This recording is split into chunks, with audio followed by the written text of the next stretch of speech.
saya Matus Kata NPM 24103197. Dan saya Akhilina Silvanujaya NPM 24103198. Baik, itu saja. Sekian perkenalan diri kami masing-masing. Saksikan selanjutnya. Bye-bye. Baik, di sini saya bersama Geraldine Farminasa ingin menjelaskan materi yang pertama, yaitu pengertian koperasi. Nah, di sini koperasi menurut Undang-Undang Nomor 25 Tahun 1992, koperasi di sini adalah badan usaha yang beranggotakan orang-orang atau badan hukum koperasi dengan melandaskan kegiatan pada prinsip koperasi serta sebagai gerakan ekonomi rakyat yang berdasar atas asas kekeluargaan. Selain di atas, mau menjelaskan bahwa pengertian koperasi menurut Undang-Undang Nomor 25 Tahun 1992 berikut adalah poin-poin penting slide tersebut. Baik, menurut Undang-Undang 25 Tahun 1992, koperasi adalah badan usaha yang beranggotakan orang-orang atau badan koperasi. Nah, kegiatannya di sini melandaskan pada prinsip-prinsip koperasi. Yang berikutnya, koperasi juga merupakan gerakan ekonomi rakyat yang berdasarkan atas asas kekeluargaan. Oke, baik. Secara visual, slide ini memiliki latar belakang dengan generasi warna merah dan hitam. Di bagian atas layar terdapat menu certain screen atau press type. Di sini di sisi kanan atas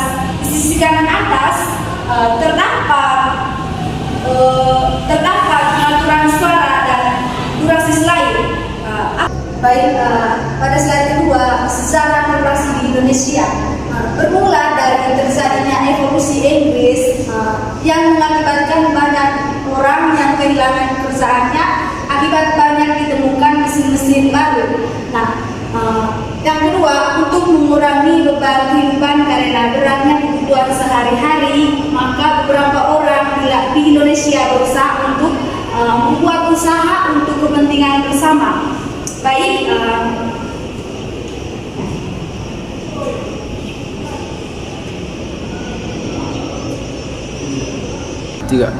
Baik, secara visual, selain yang berisi tentang sejarah koperasi di Indonesia ini memiliki latar belakang dengan gradasi warna merah dan biru tua. Di bagian atas layar terdapat menu transisi slide. Seperti curve, airplane, dan origami. Yang berada di sisi kanan atas terdapat pengaturan suara dan durasi slide. Baik, di sini ada juga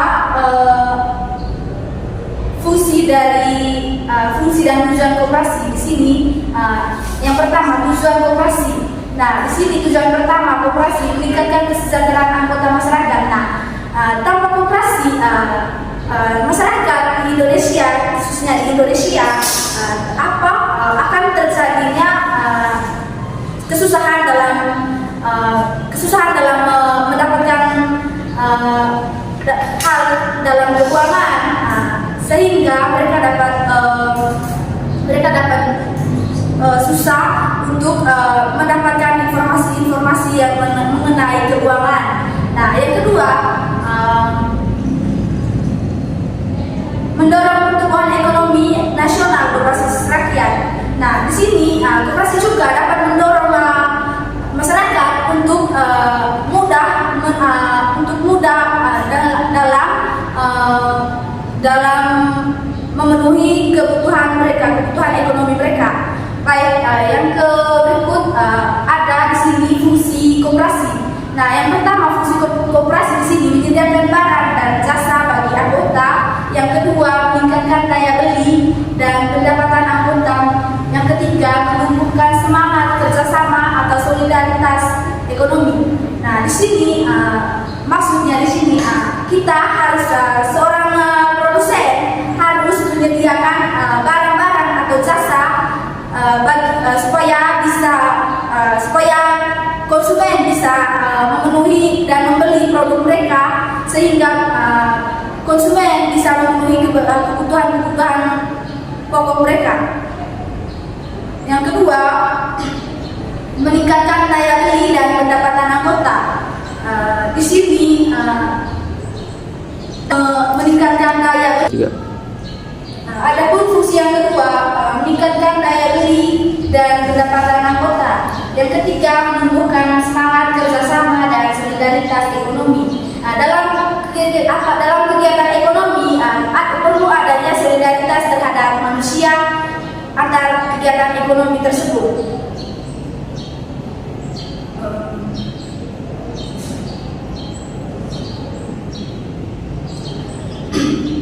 Adapun prinsip-prinsip koperasi di sini, yang pertama, keanggotaan bersifat sukarela dan terbuka. Yang kedua, pengelolaan dilakukan secara demokratis. Yang ketiga, pembagian sisa hasil usaha secara adil dan sesuai kerja. Yang ketiga, kemandirian. Yang keempat, pendidikan berkooperasian. Yang ketiga, yang berikut, kerjasama antar koperasi. Nah, dalam koperasi ini perlu adanya kerjasama antar anggota atau masyarakat sehingga bisa dapat membantu mengurangi beban dari masyarakat.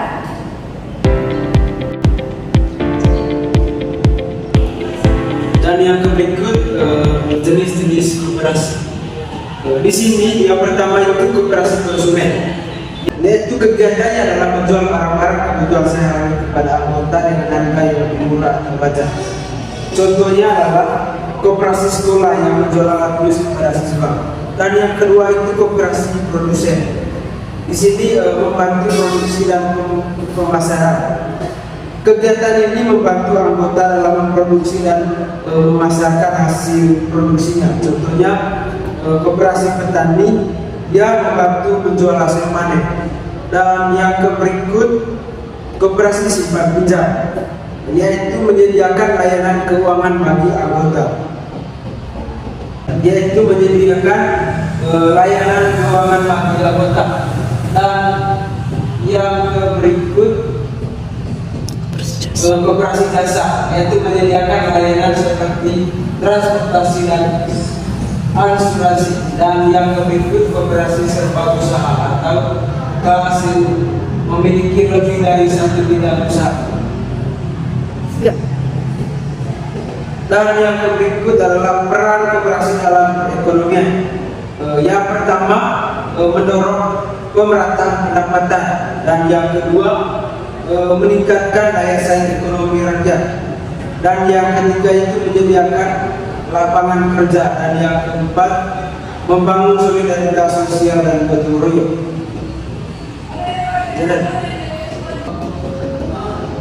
Dan yang berikut adalah upaya pengembangan koperasi.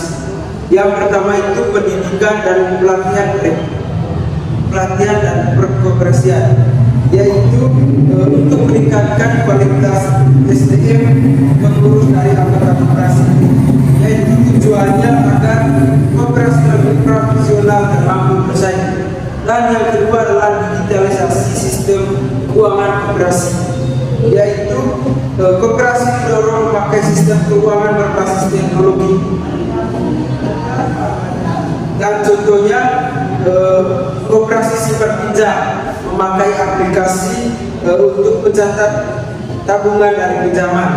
Dan yang ketiga, kerjasama antara koperasi, yaitu koperasi saling mendukung agar kegiatan usaha semakin kuat. Dan yang berikut, dukungan pemerintah melalui kebijakan dan modal.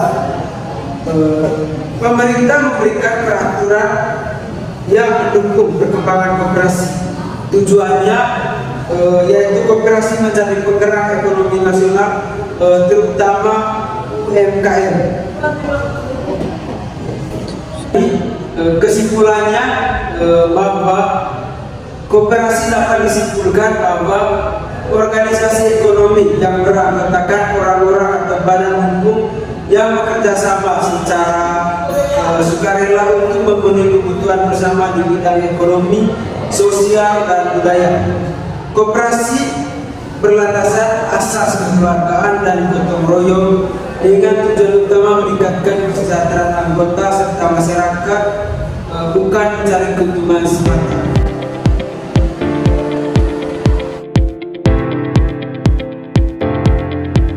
Saya atas nama Afelina Silvanijaya, saya akan mempresentasikan tentang perekonomian di Indonesia. Pengertian perekonomian di Indonesia.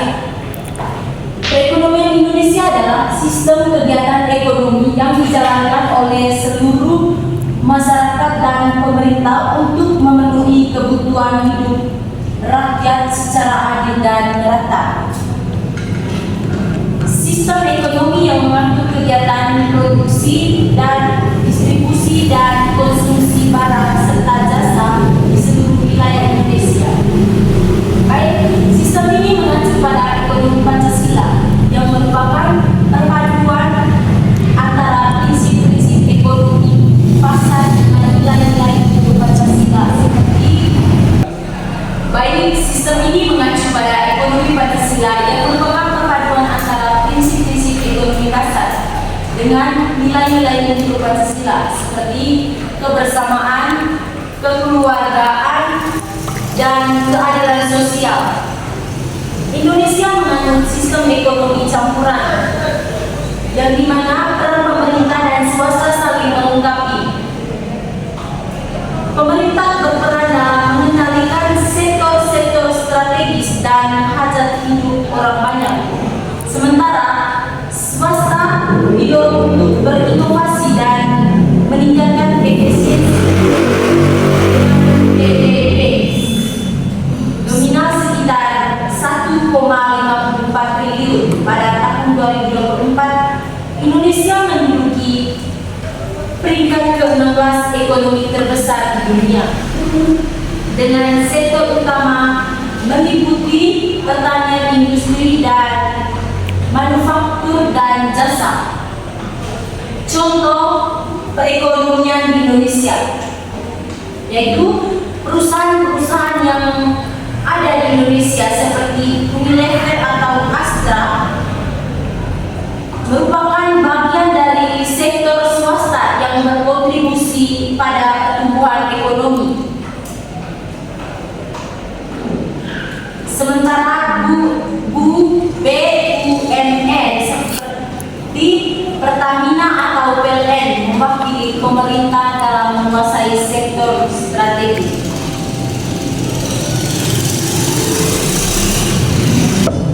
Baik, struktur perekonomian di Indonesia. Habis itu struktur perekonomian di Indonesia menunjukkan bagaimana berbagai sektor berkontribusi terhadap produk domestik atau bruto. Indonesia telah mengalami transformasi struktural, yaitu perubahan dari sektor tradisional menuju dominasi manufaktur dan jasa.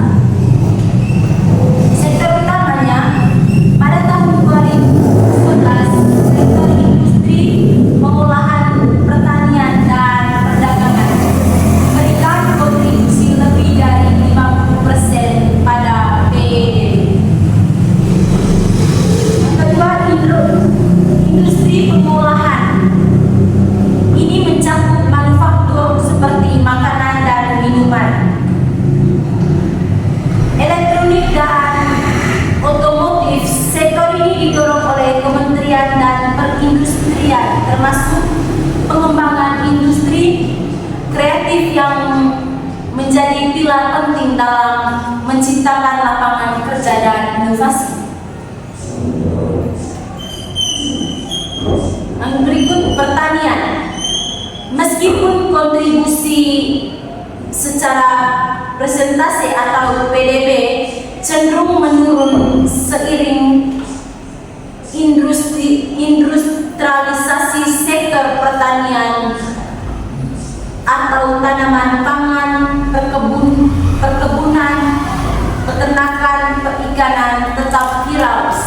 lain penyediaan pangan, bahan baku industri, dan penyerapan tenaga kerja. Yang berikut, perdagangan dan jasa. Sektor jasa seperti keuangan, telekomunikasi, transportasi, pariwisata, dan perdagangan secara terus tumbuh dan menjadi penyumbang PDB yang signifikan. Yang berikut, pusat ekonomi. Pulau Jawa masih menjadi pusat aktivitas ekonomi utama. Meskipun upaya pemerataan terus dilakukan ke wilayah lain, contohnya perkembangan pesat industri dan ekonomi digital di Indonesia menunjukkan pergeseran struktur ke arah sektor jasa berbasis teknologi. Aplikasi ride-hailing seperti Gojek atau Grab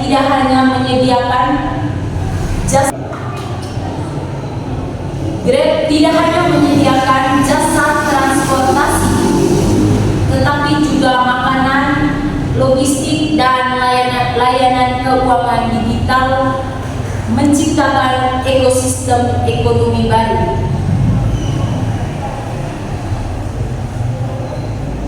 Masa kolonial, Indonesia telah menjadi bagian penting jaringan perdagangan global sejak abad ke-19, terutama melalui ekspor rempah-rempah. Namun, kebijakan kolonial Belanda secara signifikan memengaruhi struktur ekonomi dan hanya menguntungkan penjajah.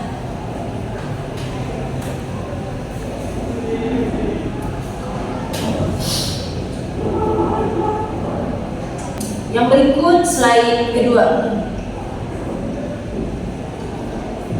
Yang berikut dasar hukum perekonomian di Indonesia.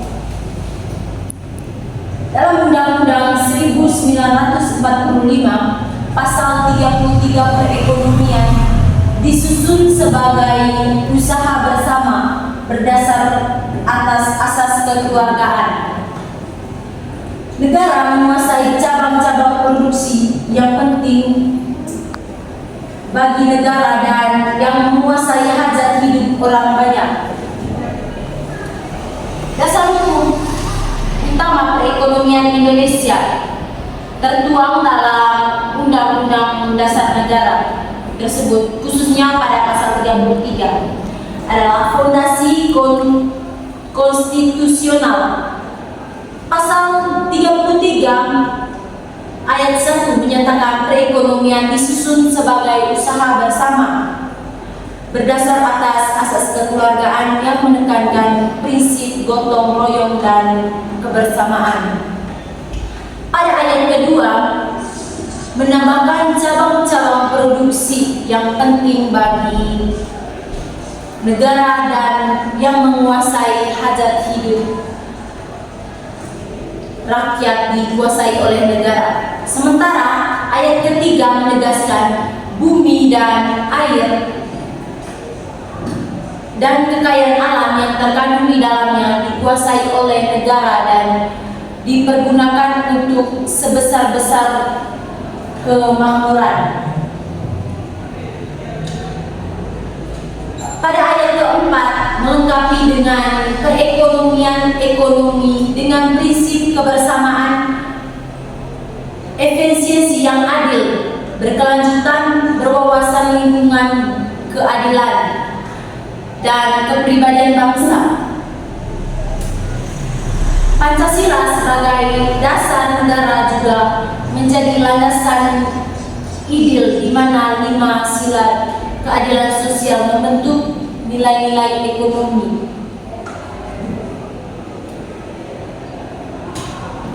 yang berorientasi pada kesejahteraan bersama. Selain itu, undang-undang turunan seperti Undang-Undang Nomor 19 Tahun 2003 tentang BUMN dan kebijakan moneter Bank Indonesia mendukung implementasi ini. Contoh dari implementasi dasar hukum perekonomian Indonesia pada pasal 33 Undang-Undang Dasar 1945 dilihat dalam beberapa kebijakan dan entitas ekonomi. Yang pertama, Badan Usaha Milik Negara atau BUMN. Keberadaan BUMN seperti Pertamina atau minyak dan gas, PLN atau listrik, dan PT Kereta Api Indonesia atau transportasi adalah contoh nyata dari pasal 33 ayat 2 dan 3 yang dimana cabang-cabang produksi yang yang penting bagi negara dan yang menguasai hidup rakyat dan dikuasai oleh negara dan bumi. Air dan kekayaan alam dikuasai oleh negara, sedangkan BUMN berperan menjaga ketersediaan dan keterjangkauan layanan.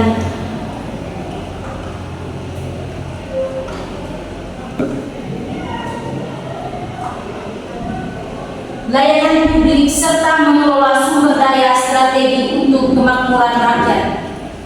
Dan yang berikut,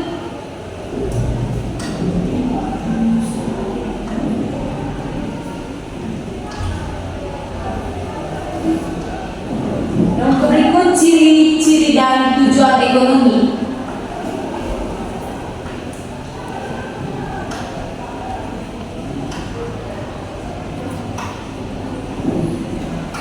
Ciri-ciri ekonomi di Indonesia berdasarkan demokrasi ekonomi. Kegiatan ekonomi dilakukan oleh rakyat dan pemerintah. Adanya kerjasama antara sektor publik dan swasta. Baik di sini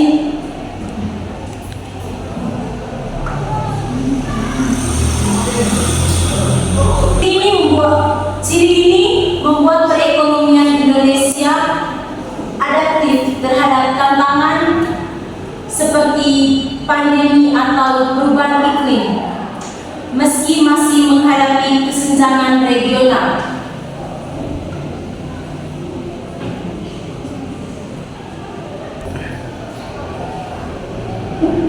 Baik, tujuan ekonomi Indonesia.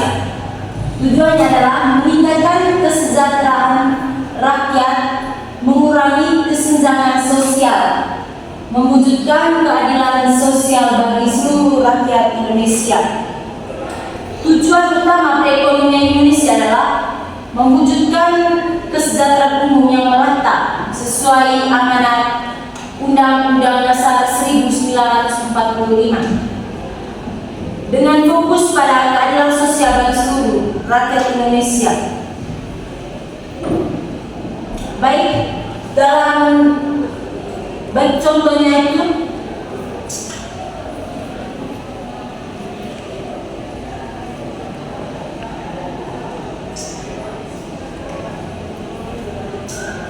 adalah program bantuan bansos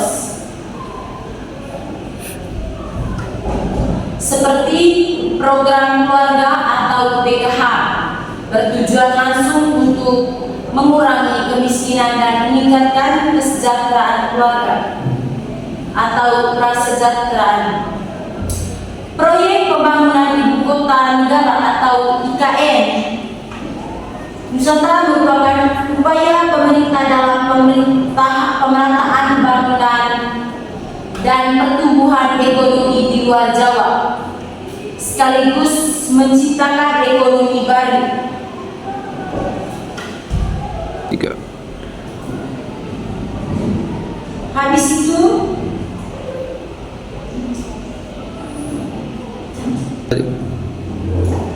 itu menciptakan lapangan kerja untuk mengurangi pengangguran melalui pertumbuhan ekonomi yang inklusif dan pengembangan sektor-sektor produktif. pemerataan pembangunan, mengurangi kesenjangan ekonomi antar daerah dan golongan masyarakat. Habis itu stabilitas ekonomi nasional untuk menjaga inflasi tetap rendah, nilai tukar mata uang yang stabil, dan pertumbuhan ekonomi yang berkelanjutan.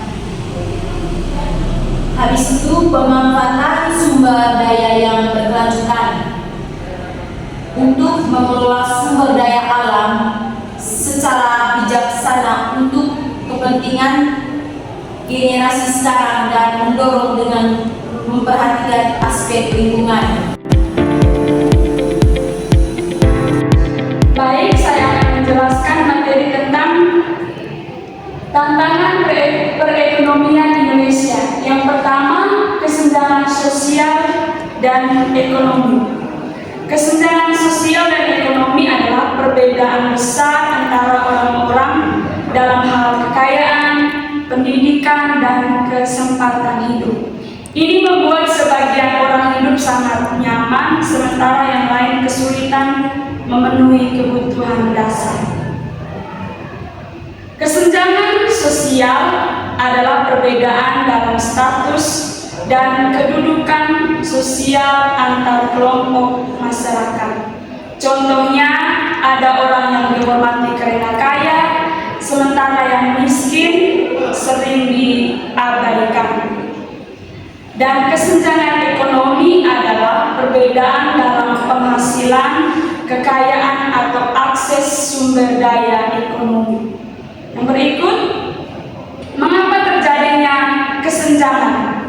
Kesenjangan sering terjadi karena pendidikan yang tidak merata, lapangan pekerjaan yang terbatas, dan warisan kekayaan.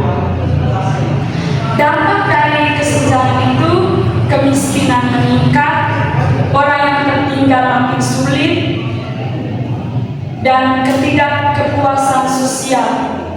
Yang berikut, pertumbuhan ekonomi yang terhambat. Contoh nyatanya, di kota besar ada orang yang tinggal di apartemen mewah dan bekerja di kantor, sementara di sisi lain ada orang yang tinggal di rumah yang sempit dan bekerja serabutan. Yang berikut, pengangguran dan kemiskinan. Pengangguran adalah saat seseorang tidak mempunyai pekerjaan meskipun ia mampu dan ingin bekerja.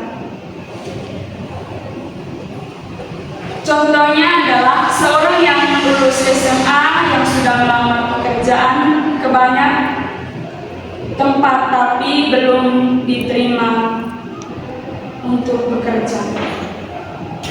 Hubungan antara pengangguran dan kemiskinan adalah orang yang menganggur biasanya tidak punya penghasilan sehingga bisa jatuh dalam kemiskinan. Yang kedua, semakin banyak pengangguran, semakin tinggi angka kemiskinan di suatu tempat. Dan cara mengatasi untuk pengangguran dan kemiskinan yaitu dari pemerintahan. Pemerintah dan masyarakat bisa membuka kerjaan dengan membuka lebih banyak lapangan pekerjaan, memberikan pelatihan keterampilan, menyediakan bantuan sosial dan pendidikan. Yang ketiga, tentang ketergantungan impor.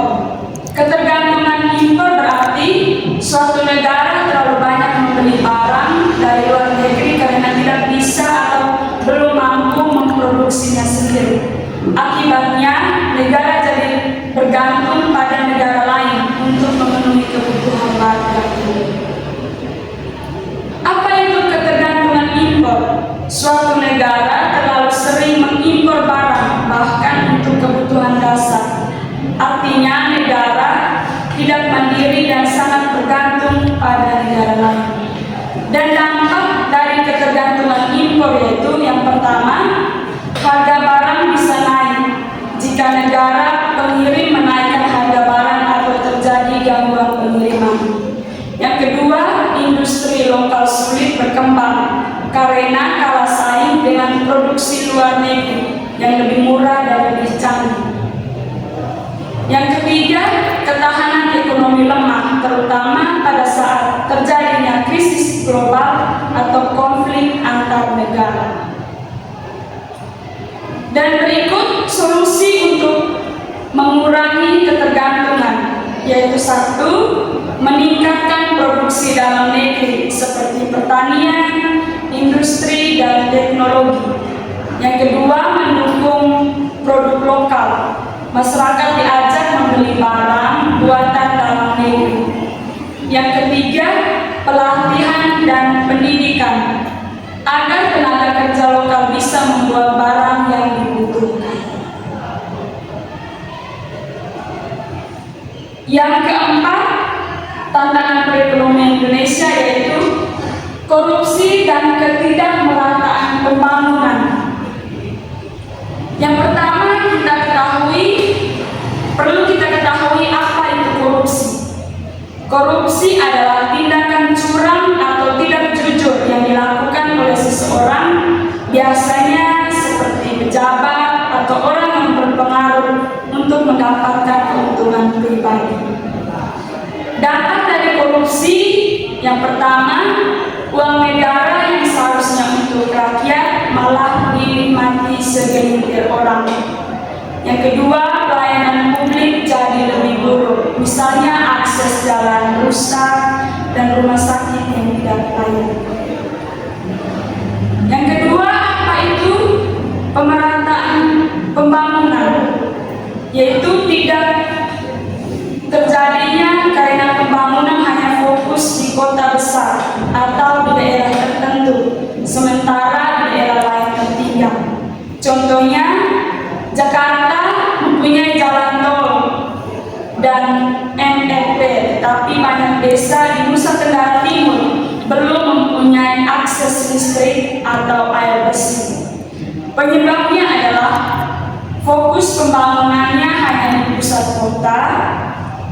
Yang kedua, daerah terpencil sulit dijangkau. Yang ketiga, kurangnya anggaran dan perhatian pemerintah. Hubungan antara korupsi dan pembangunan yang tidak merata. Yang pertama, korupsi hanya membuat anggaran pembangunan yang tidak sampai ke daerah yang dibutuhkan.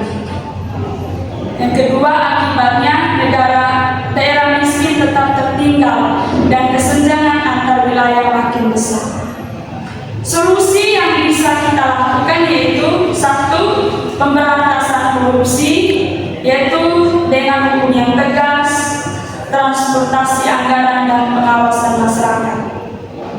Yang kedua, pemerataan pembangunan adalah alokasi dana yang adil, pembangunan infrastruktur di daerah terpencil, dan penglibatan masyarakat lokal. Yang ketiga, pendidikan kesadaran agar masyarakat tahu hak dan berani melawan korupsi.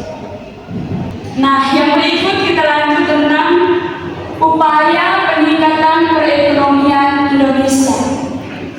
Upayanya yang pertama, meningkatkan kualitas SDM. SDM yaitu sumber daya manusia.